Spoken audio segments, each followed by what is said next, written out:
NCTV45, The Train, anytime on your time.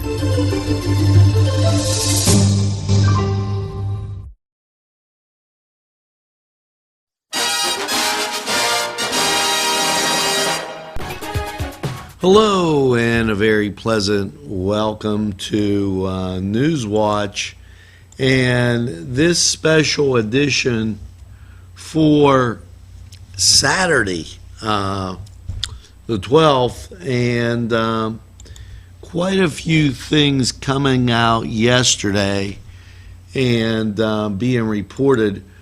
We've been giving you YDC updates as we've gone along, and I felt the latest videos that came out roughly about 3 o'clock yesterday from State Senator Bernstein's office.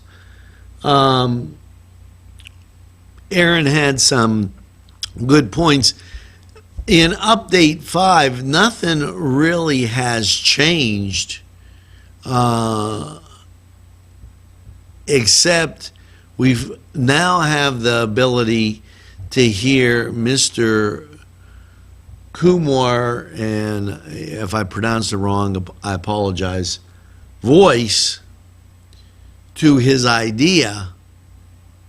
However,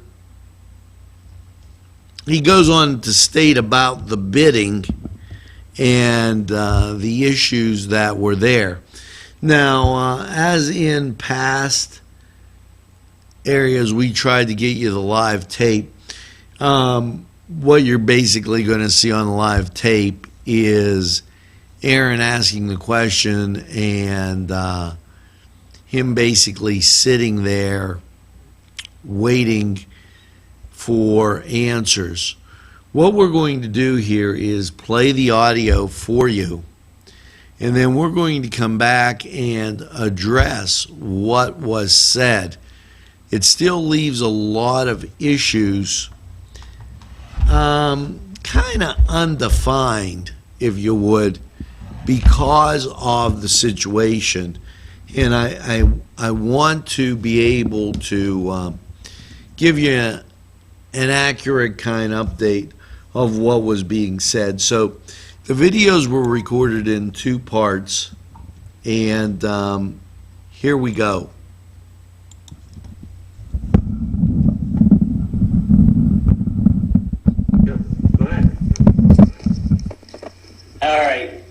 All right, Mr. Kunwar. It's Aaron. Obviously, we've been talking. I appreciate you saying that we could, record and have the conversation. That way, we can address some of the issues that we've talked about here through this process. So if you could just confirm that way, nobody gets in trouble. I think we're good. Yeah, that's fine. All right. Can you, and I just want to, just so we can get some of the information out to folks, what were the things that you were talking about? And I know we talked before, but talk about what your intentions are for this particular property. We are an educational services organization, and our plan for this property is to reopen it for the same purpose that it was built for, and it was in business for almost over 40 years. Basically, we will use it for youth development purposes. However, our program will be different in a way that we will focus on providing those incarcerated youth or those youth or kids who get in trouble, to provide them STEM-based, which is science, technology, engineering, and math-based curriculum, which is more engaging because it is project-based versus, memorizing facts. It's more hands-on, more project-based learning, and it's been very successful in regular schools. So these kids who get into the juvenile system, we are aiming to provide them this STEM-based curriculum. So when they get out of there,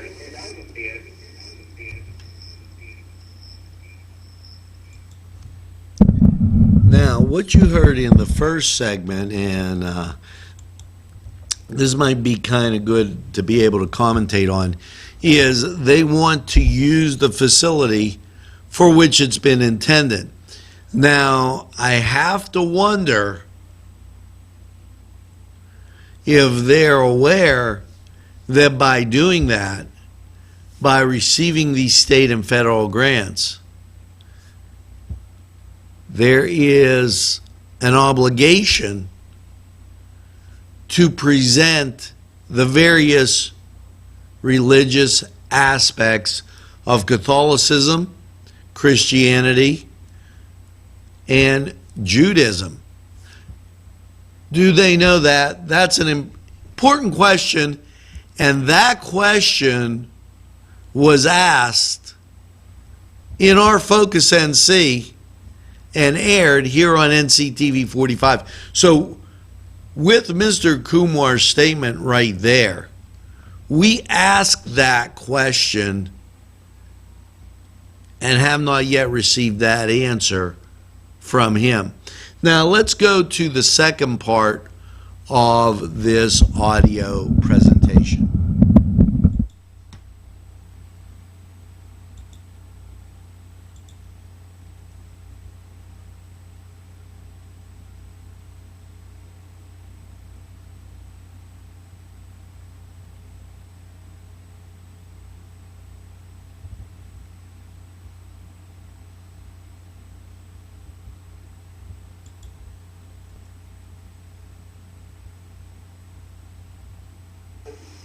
And follow the career in science, technology, engineering, math spaces, because these and these areas are the ones to attract high-paying jobs. Right. So this way, we believe that we will be more successful than other institutions in changing the lives of these youth. And I know you said your background is in teaching and education, correct? Yes. I have my core capability is computer science. I have a bachelor's degree in computer science and a master's degree in computer science. Then I did another master's in business information systems. I completed the requirement. That's my core competency. And also have over a decade experience of teaching at high school level, high school kids, and at the professional level, teaching certifications, industry certification, technology certifications to professionals. And I believe that having this background and this desire to solve this problem, the problem that is so big in volume that we really need to take care of it, because we have over 500,000 youth who go through the juvenile system, and we really need to think about how can we change lives of these youth. And technology is something that fascinates everybody. Now, even a newborn child, he knows how to use a smartphone. So, and when we have this environment, technology-infused environment, I believe we can use technology to change the behavior, attitude, and also solve the problem, that these kids are in, so we can really change them positively. Thank you. And where do you, one of the things that I think that's important, and I'm trying to, we want to get as much information out in the community as possible, and you and I talked about that. Where do you, where is your vision that you think that these students will come from? Are they from here in Pennsylvania? How does that, where do you look at that? We will basically get registered of an institution with the board, and we will get the students just like any other juvenile facility, apply for. We will also reach out to other facilities, and we will enroll those students who we see the potential to benefit from our program. We will, there is, as I said, there are over 500,000 kids who go through the juvenile system in the United States every year, and over 68,000 are the ones who are at any given time. And we are looking for a fraction of that. So we will basically have the students coming from course and coming from the other institution. And we are hoping that once we establish this institution, we will have the support of the parents of those children who are in trouble. Because the parents, when they see that this is a place where this kid can get better care, better education, then they will also try to get their kids enrolled in our facility. It's like similar to when you have a high rating, a high ranking school in your area. Yep. All the parents who are in the area, they try to enroll their children in that school. This will be the same concept, except that it will be for juveniles, for troubled youth. And we will use the intervention strategies, which is different than detention strategy. So juvenile detention center is a different model, and our model will be juvenile intervention center. And this intervention model is being used over 200 jurisdictions in the country. It is also being used in a couple of Pennsylvania facilities. It is being used in New Jersey as a state-based model. We will use that model, plus we change the curriculum to STEM-based, science, technology-based curriculum. That will be the unique offering in the nation. And we believe that through that, we will have very positive outcome in the long-term growth for the area. One of the things I think that people are, have questions on, and like I said, I know I've reiterated it 2 or 3 times. I appreciate you answering these questions. I think it's important for the community to hear.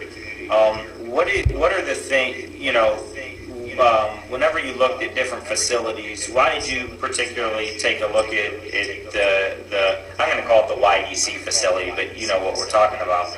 Why did you look at the YDC facility? How did this come to your attention, and why this one? Based on what we are planning to do, this is a suitable place. I mean, if you want to provide the STEM-based curriculum, where else you can go? I mean, you can go to other facilities. I mean, the facility that you will need is the one that is similar to YDC. So, because the nature of the program, this facility stands out. And we noticed that it's been recently closed, so we are hoping that it will have less, or I would say, less renovation cost as compared to, let's say, if you go to somewhere else and you find something, in that size and price. We are hoping that our overhead of maintenance will be maintenance or retrofitting or making changes will be much less than any other facility. So that's why this was a prime candidate for this project that we would like to do. One of the things that I think, thank you, by the way, I think that adds some additional explanation. One of the things that people were, that we've heard and from different groups is the bidding process. How did that work with? I know that and I know that you said, hey, that's not collusion because it has to do with there were two. We just wanted to make sure that we were able to win the bid.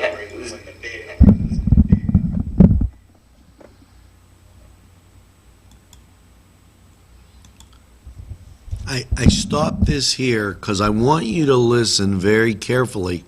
In Update 5, it was admitted that he did this, and he goes further on to admit the dual bidding process, specifically outlined and not allowed in the bidding for any state facility. You're not allowed to bid twice. We were told that at the meeting we aired. Also, we were told this by the state. So now you have to ask the question. Listen very carefully, please.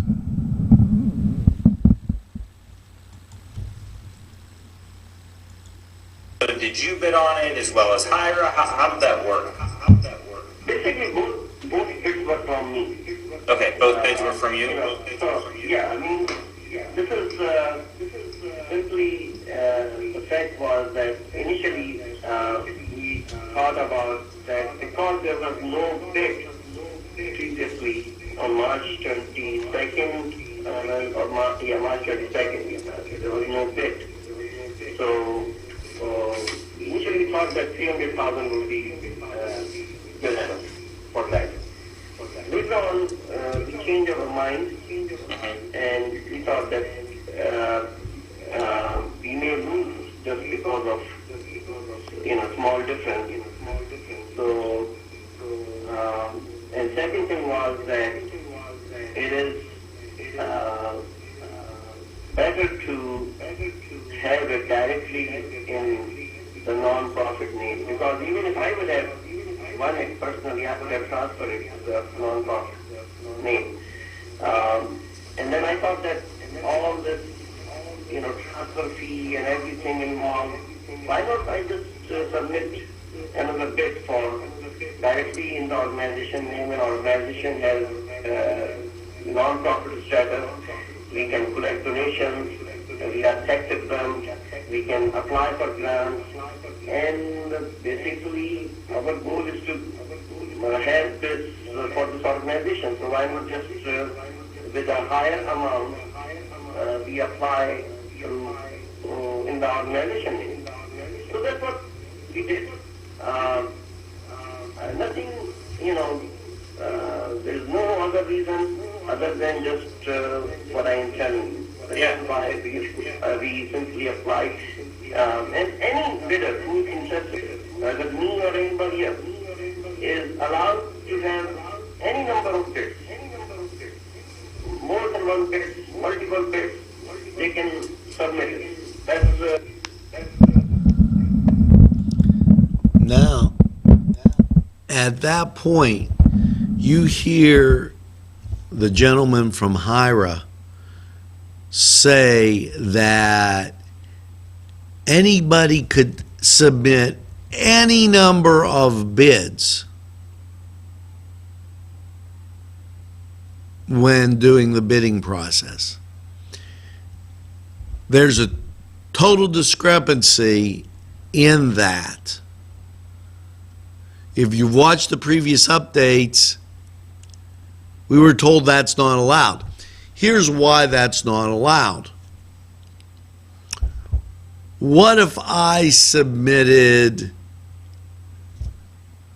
all 15 bids and somebody else submitted 10? I could then withdraw my higher bids and bid it down so that I could just beat the person out. I could manipulate the whole entire process.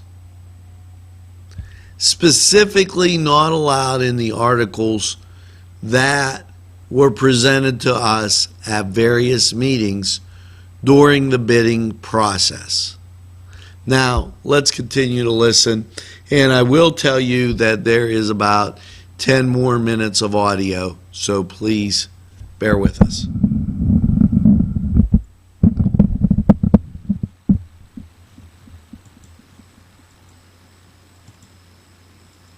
The process is very clear about that. It is written in that, so you can see a specific paragraph about this. So, and that's what I did basically within the time period, and that worked out. Last time just to give you a little bit more background. Yeah, please. I did that SCI Tresson was also one of the properties, which in Tresson, Pennsylvania. Yep. And I was one of the bidders there. I submitted the bare minimum amount, $500,000. And the winner who got the property submitted $600,000. And the property is 3 times bigger than YDC. It's like 450 acres. And I don't remember exact covered area, but it's like 3 times bigger than YDC. And it was sold for $600,000. Right.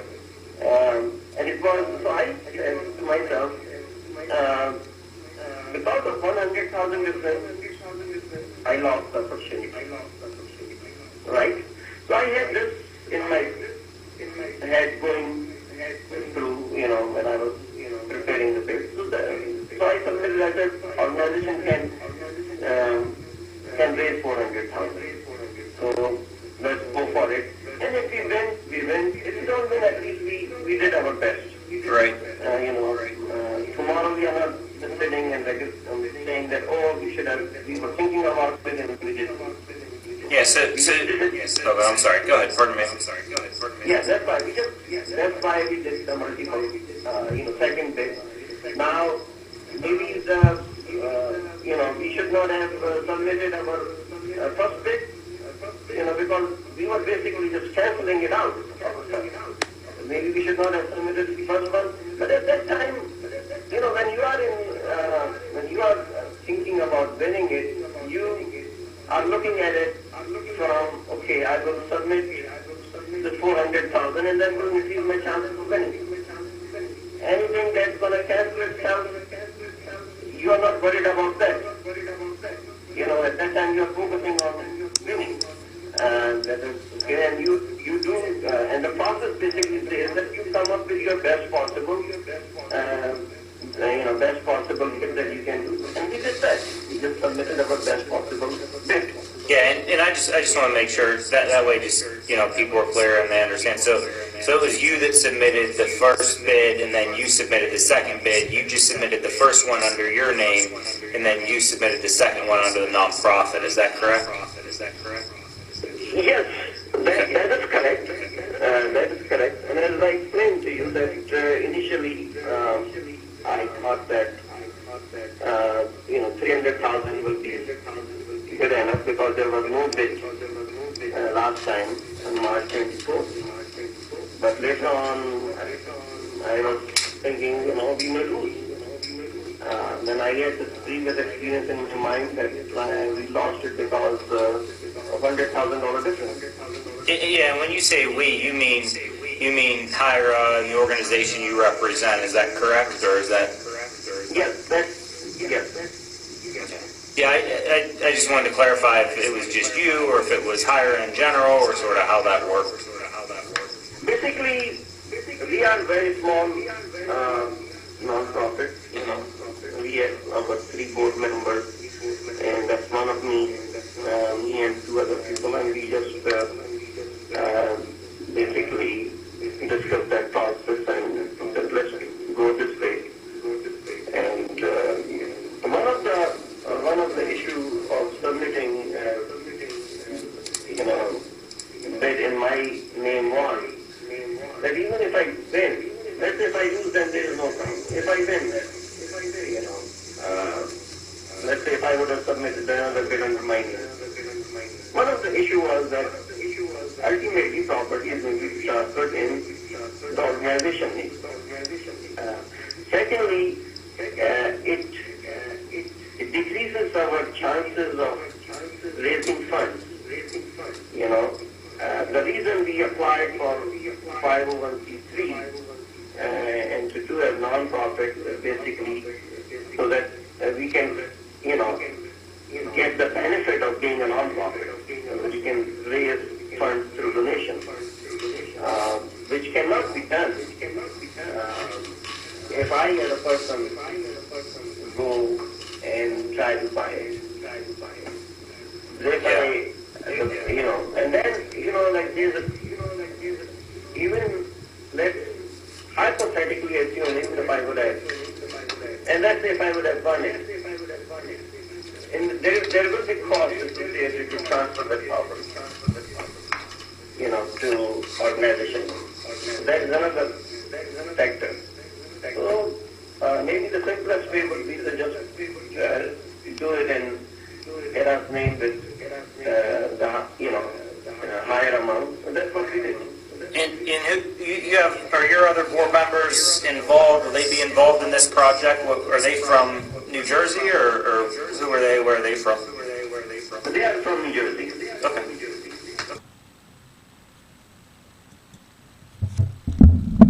Now, at that point, we know that Hirer's infrastructure has 5 members.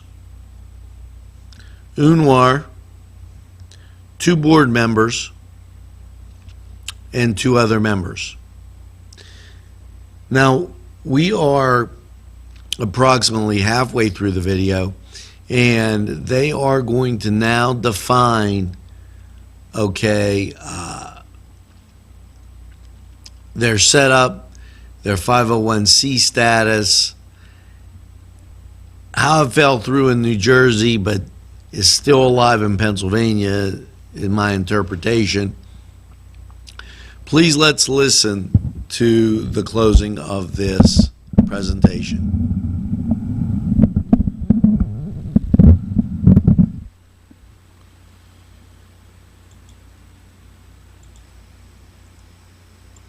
Project? Yes. Okay. Do they, I know you said non-profit status, and one of the things that people are interested in is why, and from my understanding, that the non-profit status was revoked in New Jersey. Is that accurate? It was, and basically it was an oversight from the accountant that he had hired, and he was supposed to keep it up to date, and we didn't know that that's not the case. But we have reinstated that. We are in good standing with New Jersey State now. So that's been that your nonprofit status has been changed back to being okay in New Jersey. Yes, we are in good standing. Yes. Okay, got it. Do they, when you did the, thank you, by the way, I think that had some additional clarification on there. Now this is a huge, I think the word you used earlier was ambitious. This is no doubt an ambitious project. Has Hira been involved, or have you personally been involved in a project of this magnitude or of this scope before?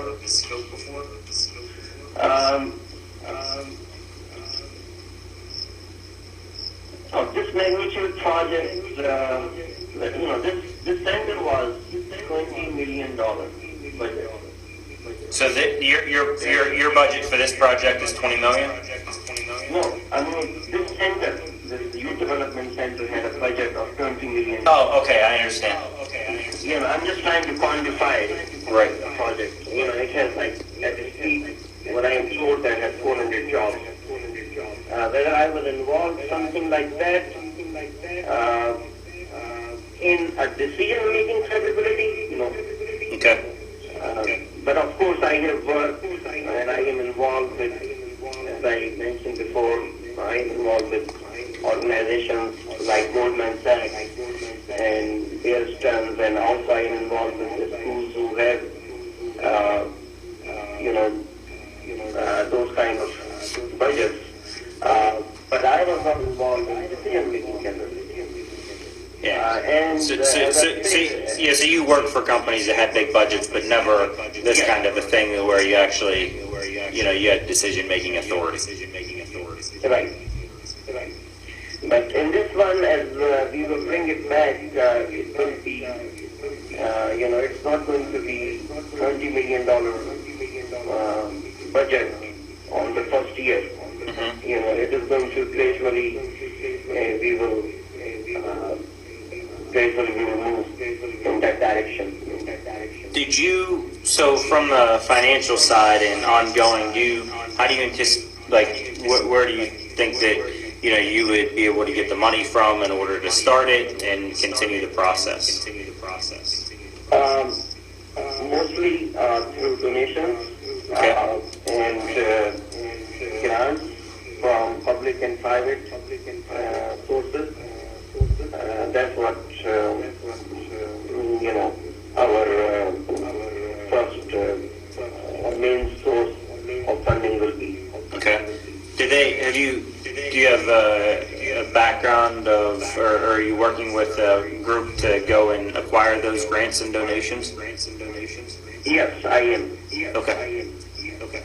Got it. Is that, are there any particular people that you would want folks to know who they are, or not? Either's okay.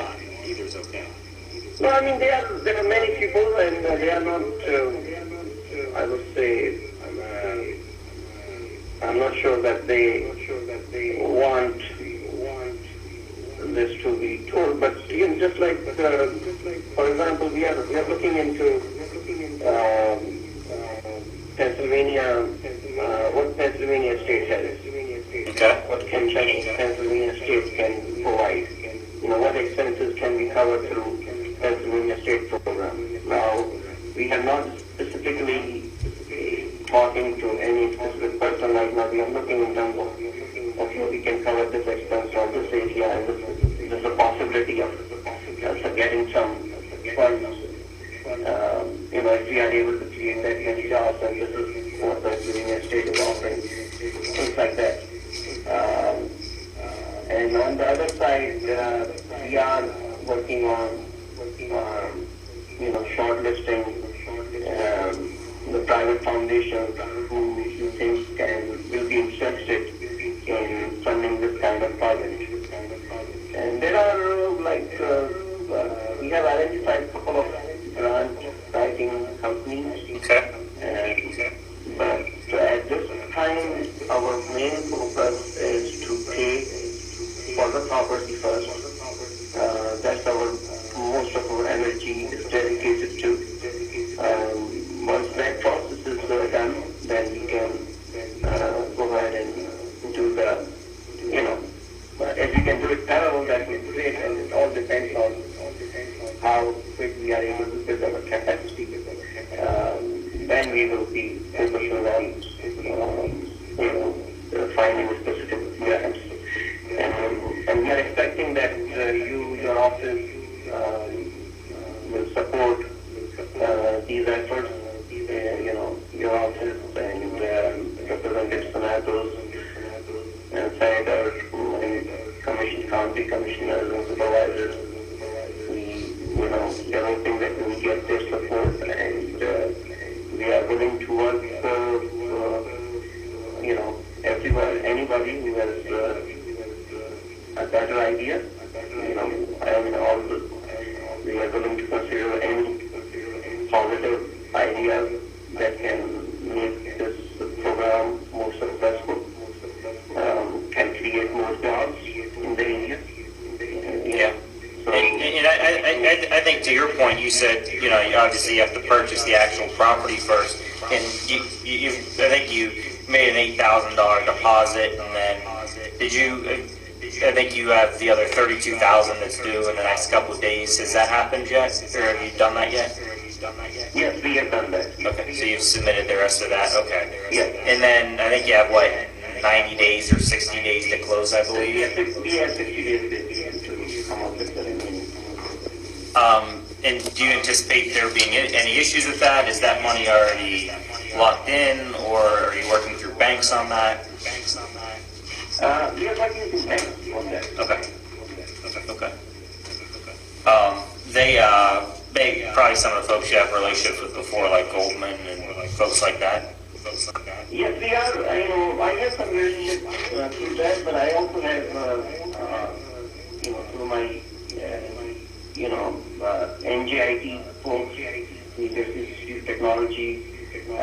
Many of my classmates, they are in high profile, high places in banking industry and financial industry.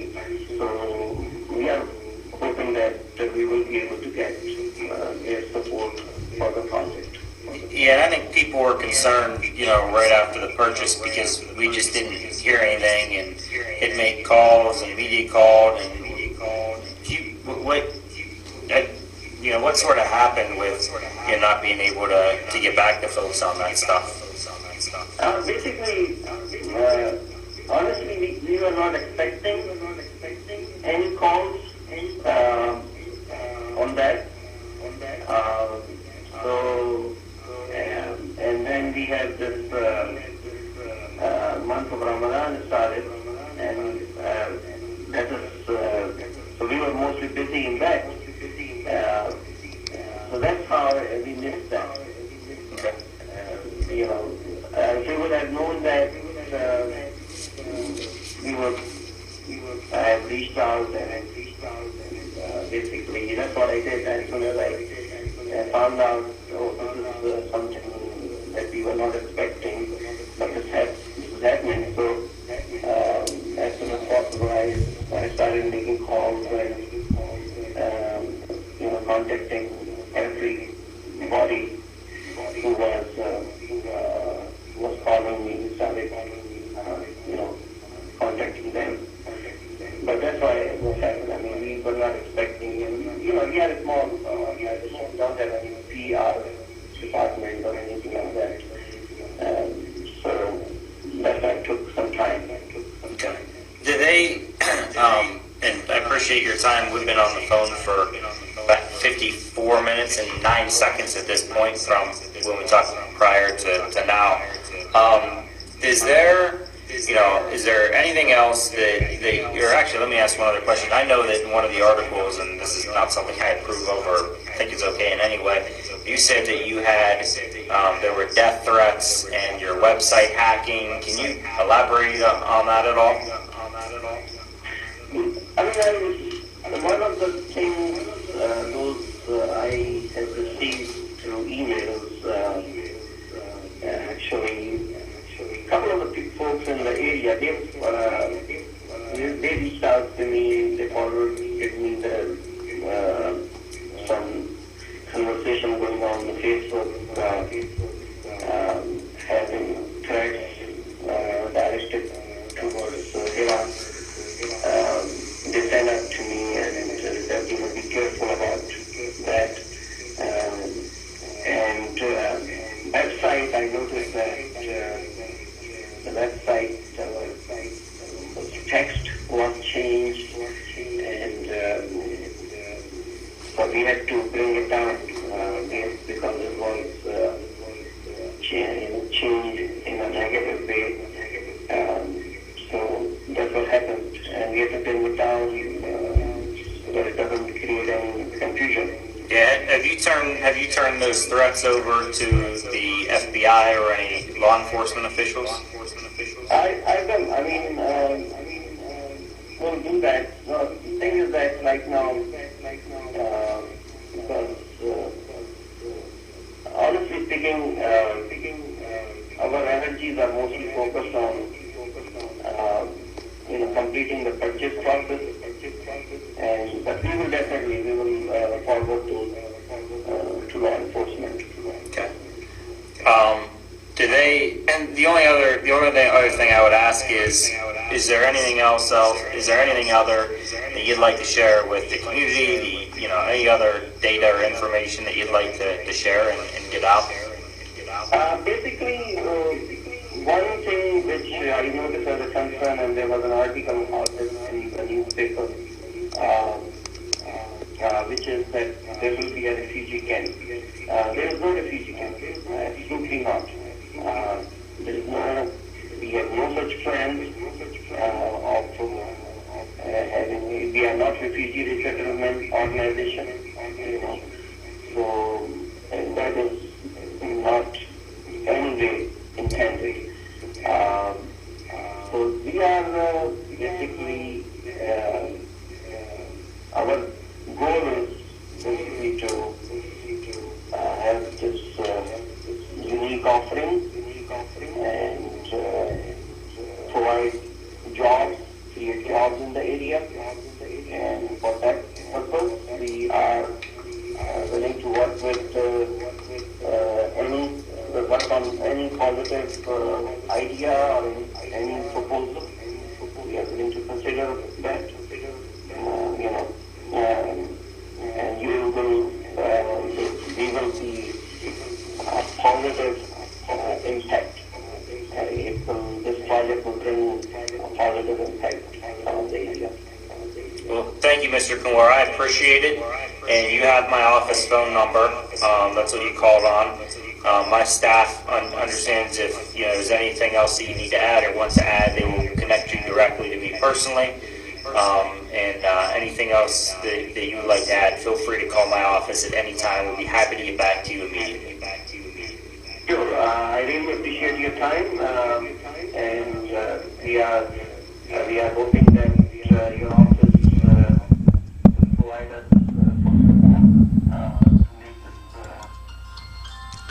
Now, that was the audio that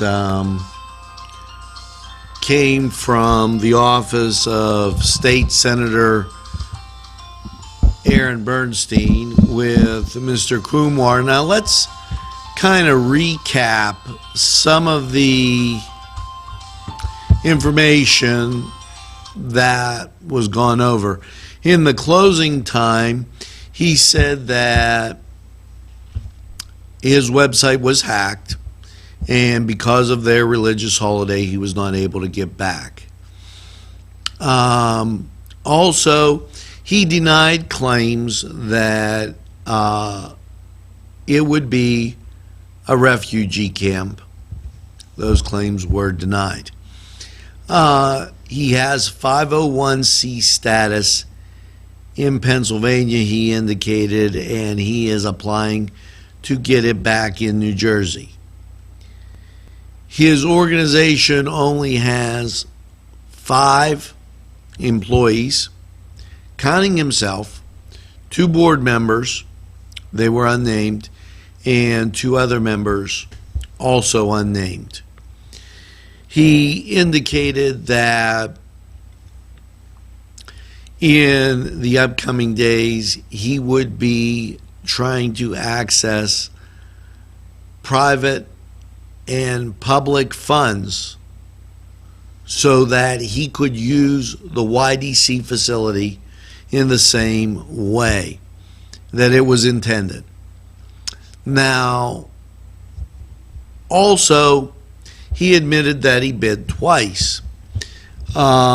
Now, whether the bidding was his actual bidding, and I apologize, or Hira's, I believe he stated that it was Hira that bid twice, and that he believes that there was no problem with bidding twice. Now, that indicates to me some area of gray, because the bidding twice process was definitely outlined as a no-no in what went on with the state, and it was my understanding you weren't allowed 2 bids. And you could go back and review those updates. Quite an ambitious project for a body of 5 I'm going to tell you, I know what it took to start this with a body of one, and we weren't depending on all these other funding avenues. So just some things to think about. Also, when he does accept those other funds, as federal and state law presents, he must be required to have avenues of Judaism, Catholicism, Christianity. Those must be visible if he presents a Muslim curriculum. It's not one way. I still think that a lot of investigation has to be done. In fairness, it was good to hear from Hira and Mr. Kunwar. And to that end, here at NCTV45, we've been up on the story. We were the only source that aired the meeting live at Shenango and have constant updates that have come to you throughout. Just a little tidbit of note here for those watching the weather. Currently 64 degrees in Newcastle, and things are supposed to really shape up as the day goes on. Partly sunny skies today, high is 76. So get out, enjoy the weather. Tonight, partly cloudy, low 58. Tomorrow, partly sunny, high of 84. And that sunshine's going to continue right through the week, up through Wednesday, with great weather. So enjoy, get out, do something. We thank you for tuning in to NewsWatch, and have a great weekend. NCTV45. We're available anytime on your time.